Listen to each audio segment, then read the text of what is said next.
The Methodist Mission have always had an ethos of reaching out to the most vulnerable, those that are hurting in society. And back 85 years ago, not surprisingly, or perhaps surprisingly, there were street drinkers, rough sleepers, and so on. So as a Christian faith-based organisation, they felt they had a duty to try and make an impact and reach out to the community, and that's what they done. John Wesley, the founder of Methodism, wanted the church to do the things that church is there to do, and to connect with people in all walks of life. He led by example and encouraged Methodists to do the same. And he said, actually, there's no holiness that's not social holiness. In other words, you can't be holy in a little huddle. You have to get involved in your community and express God's love in that way. That's holiness. Here at Clooney Centre, we also provide a range of family services and conferencing. So we have a state-of-the-art building here that facilitates conferencing, meeting rooms, other child activities such as parent toddlers group, luncheon club for the elderly, and a range of other cultural events that the community may want to hold. The mission services, the kind of key services around homelessness, been operating those 85 years, and the main facility around homelessness services is based in our Crawford Square building. We provide accommodation for up to 47 men here in the building. 41 of those rooms would be provided in situ, and we would have 6 train-in and move-on apartments. What we provide here is a breakfast, lunch and dinner for all of our residents. We also provide a number of programs for the residents. We have a dedicated resettlement team whose job it is to make sure that all of the men that come through our service are actually registered with the housing executive, to make sure that whatever housing executive points they're entitled to, they're actually receiving and receipt of, and that these are registered with the housing executive. This would then help the men to access social housing in geographical areas of their choice in and around the city and beyond. Each service user who enters the hostel is allocated immediately one key worker. That key worker's job it is to ensure that each of the service user A is registered with the housing executive, B, to make sure that they know the facility, they know what services we offer, they know, for example, when the food is served, they know that we have contact with them 365 days a year, every day and every night. They make sure that they're familiar with their surroundings and that whatever services they are entitled to, they are getting. That can, for example, be with social services, housing executive, Derry City Council. We also make sure that every resident is registered with a GP, is registered with a dentist. And we are the first point of contact when a male would come in to present as homeless. We would go through our housing assessment form, and then we would see if they would be interested in being referred to the Methodist Mission. There's not a lot of availability out there within the locality of Derry. So the Methodist Mission, it would be our main source of accommodation for single men. The men that go into the mission, once they're accepted, they get support from the key workers there. They gain independence, and they're able then maybe to move on, whether that's into private rental accommodation or if they can be allocated a property off social housing. So, you know, there's a lot of vulnerabilities we have to take into account when we're carrying out our assessment. So this is like there may be serious mental health issues, drug addictions, alcohol, maybe there's criminal offences. These all have to be taken into account, and the mission works well with these applicants. The mission pushes them and helps them, they engage with them, they allocate them key workers, support workers. These gentlemen come back to us with additional points, who's able then to take on their own accommodation and able to live there independently. So there's been a gradual journey in terms of the services we provide, but equally there's been a gradual recognition by government that funding and support is needed, and the service is much more professional and regulated than it would have been when we started out. We receive a range of support from the other denominations in the city. There's 3 other main denominations, which is the Roman Catholic, Presbyterian and Church of Ireland. We're blessed that they take an active interest in the work that we do, and there's a particular interest in the homelessness services that we do, and the church leaders would be very supportive and engaged in that work. In addition to that, we are proactive in a pantry project, which is a food bank project in the city, and that's delivered under the auspices of the Church's Trust, of which we're a member. And again, the congregations, including ours, are actively involved in providing food to the food bank, which is distributed to those most in need in the city. We also avail of the Fair Share, which is essentially a programme whereby we purchase a number of goods at a cut down price for the men. This would be a benefit to our ex-residents who are living independently and have been successfully resettled in the community. Some of these men experience financial hardships, and for the cost of £5 they would come in and we would give them a week's worth of sustainable food. While we have capacity for up to 47 service users, we have a waiting list which is at least 50 people long. At times some of the difficulties that we would experience are that many of those that make a referral to avail of our service don't have a telephone number where we could contact them because of financial difficulties and the fact that they may be struggling living in sofa surfing in different rooms from different nights. It can be quite difficult for us to get in contact with those service users to offer them a bed and a place here in the hostel. In terms of how we influence policy and the work we do make it relevant to government policy, beginning with the Methodist Church itself, it has its own board of social responsibility. So as issues arise, we tend to try and feed some of those issues through that board of responsibility, which has the ear of government at different levels. But more proactively on the issues that we are involved in terms of service provision, we're members of various organisations, Northwest Community Network, Council for Homeless for Northern Ireland, and there's an opportunity to feed issues, policy issues back there, and we directly respond to government consultations. So there's been the recent consultation on the homelessness awareness strategy. I found myself living in an environment where the rent was too high in the accommodation I was actually living in, and because I couldn't afford the extra rent, the landlord actually evicted me and gave me 24 hours to leave the premises, at which stage I got in contact with the Methodist Hostel in Crawford Square, and they says that there was a place available for me here. So it made me feel good that I actually had somewhere to go instead of going to live on the streets. I found myself in a position where I was facing homelessness for the first time in my life. Like normally I had somewhere to live or somebody I could depend on, but at this stage I basically found myself on my own with nowhere to go. When I first came into the hostel, I met a girl called Marie Mala. Marie explained that to get a place on the hostel you had to go through a process of an interview with rehousing or resettlement they're called.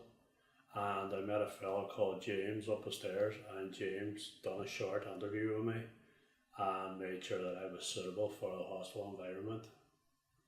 And I got a room later on that day, and I lived at the hostel for about 8 months, and then I moved over into accommodation beside the hostel, which is still on the hostel grounds, so it's still their property. And the hostel was very, very good. We paid a maintenance charge where they provide food, they provide 3 meals a day, and there's washing and drying facilities for your clothes, and you share a bathroom and share toilets, but you have your own bedroom, which is your own privacy in the hostel. And I would just like to say that for anybody out there who finds themselves in difficulties, that come and apply at the hostel and maybe there'll be a place for you too. And hopefully I'll live in a country in a big mansion with 50 or 60 Vespas around me and a few rooms, and you'd all be welcome to come and visit me anytime.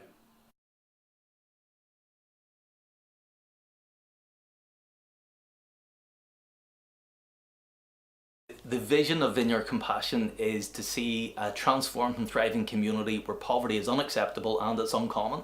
And how we do that is to provide emotional, financial and practical support at crisis points of need, while also empowering people to tackle the underlying root issues of poverty. We believe that church should be at the forefront of tackling poverty in the community.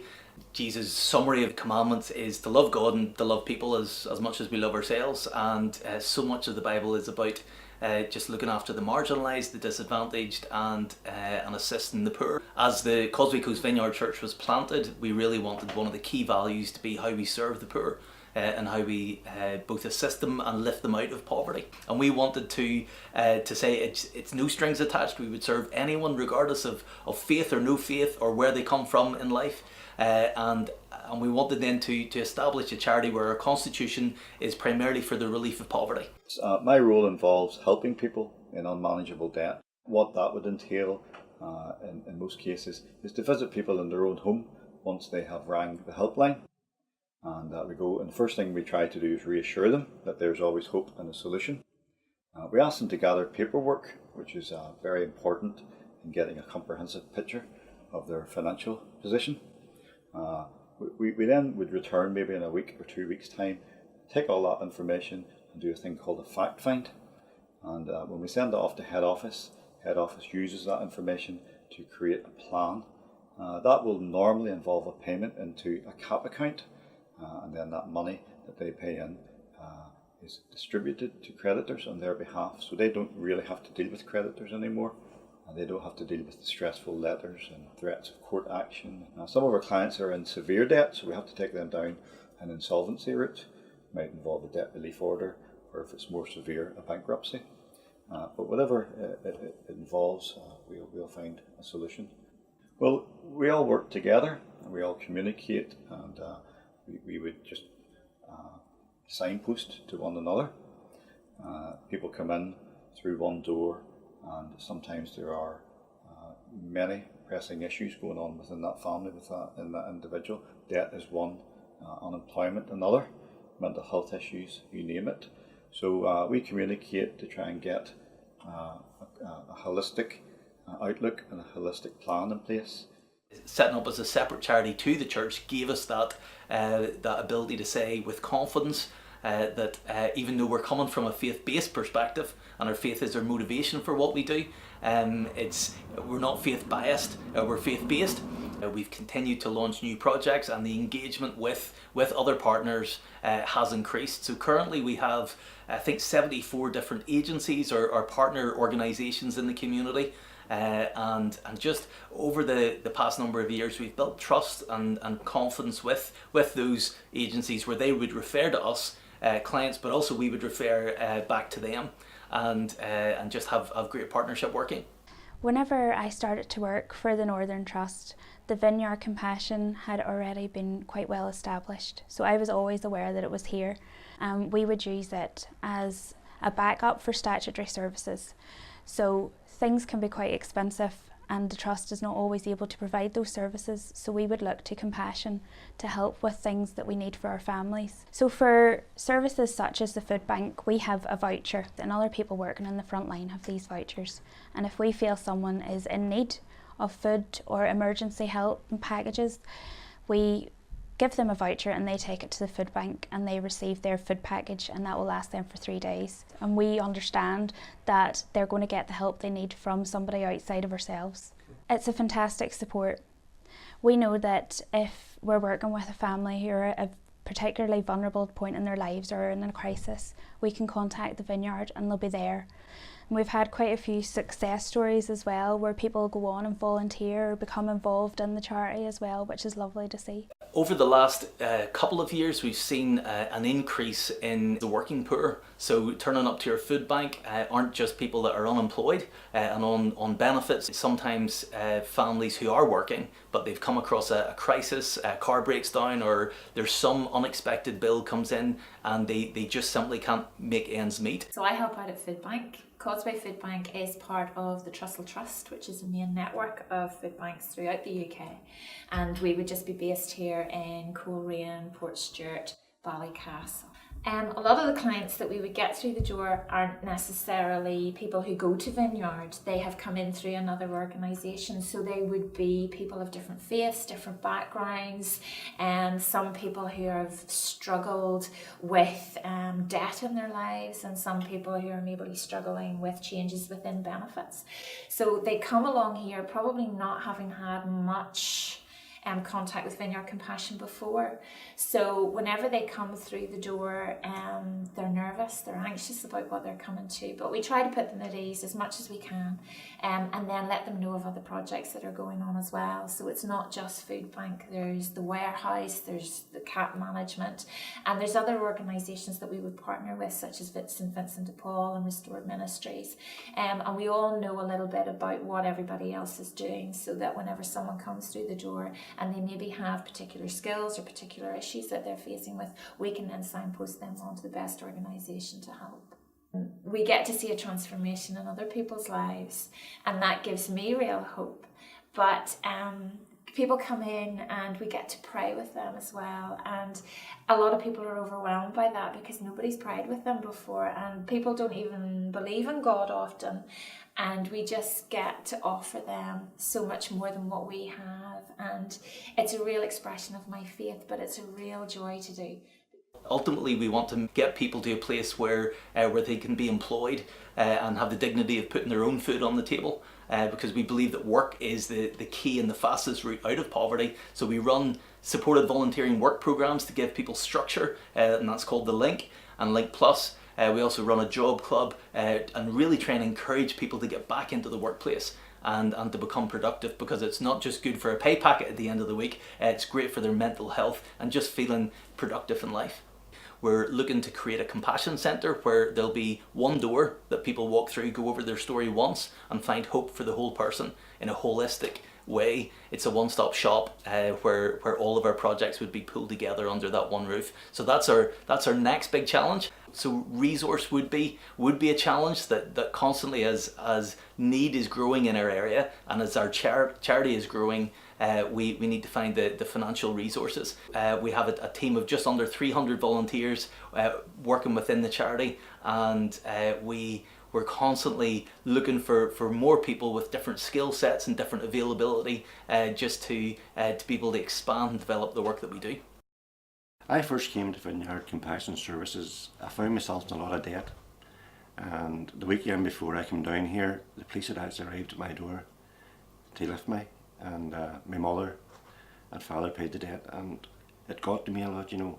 At the time I was homeless. I was living in a squat, to be honest, for about a year and a half, and I'd just lost my job and I'd lost my licence. And so I come up on Monday morning to the cab office, and I walked down in here, and I caught the door there, and I just turned and walked out. I just couldn't face it, you know. So I got out as far as the end of the road, and I met my aunt, actually David's mother, and she asked me where you come from, Russell, and I said, come up from the Vineyard, and she was so pleased that I went down to see David, you know. And she says, did you see David? And I says, no, I didn't get him. And she more or less chased me back down to see David. So I'm back down, David wasn't there, and I made an appointment to come in and see him, and we hooked up and told David my story, and he was happy enough to take me on board, and we started the initial process. And that day he took me around, he showed me around the place, and I didn't realise what was in here, you know. And he was all about the volunteering. I was out of work. He says, come up here and do a bit of volunteering, it'll keep you going, it'll keep you out of harm's way and stuff, you know. So I was signed up for the CAP, and I was signed up for the Vineyard, the Link, the workshop up there, you know. So I started coming to the workshop and volunteer, and then as time went on, I was introduced to the compassion housing people in the Vineyard. And when I first came in, I just couldn't get over it. You know, you've always that fear in your head, what are you walking into and what's going to go on, but the people here are so, I mean, whoever called it Vineyard Compassion named it well, because they're so compassionate, so loving, you know, and they just, you know, the warmth was there, you know, and I just felt right at home right away. I didn't even know about the housing scheme or nothing until I came down here, and then I just couldn't believe it, all this was going on under my nose, you know. And I applied for the wee flats, and I supported living up with Compassion, so I got a flat up there, and that's where I'm living at the minute, you know. So happy days, you know, me and my wee dog. Vineyard Compassion has helped me to date so many ways, it's unreal. 6 months ago, I was homeless. I was in a very low place. It was just me and my dog. I started coming here. I got set up. I work up in the log shop. A great wee bunch of lads. They're so helpful, the leaders and the people you work with. I've got myself a flat. It's brilliant. I love living there. I just feel part of this wee community down here, and it's all been a real good journey so far. Life has changed so much for me now. Life is life now. Before I hadn't got a life, really. And life's just opened up for me in so many ways. And faith and companionship and friendships, and it's just brilliant now, you know. You always say unconditional love, and it is, you know. Yeah.